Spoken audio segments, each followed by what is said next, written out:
Situata sot ka pas një prezencë më të shtuar të ujit, por është në monitorim dhe në vëzhgim e sipër. Gjithë strukturat e bashkisë po vazhdojnë monitorimin e situatës.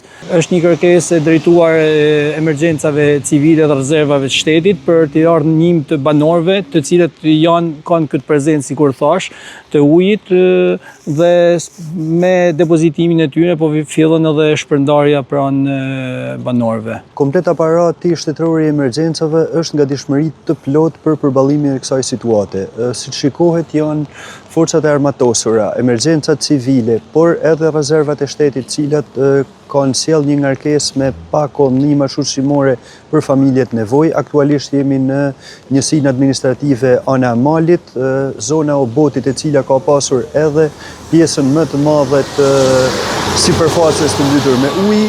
I gjithë aparati shtetëror ndodhet në terren dhe është në angazhim të plot gatishmëri maksimale për t'ju përgjigjur dhe për t'ju xhendur pranë qytetarëve.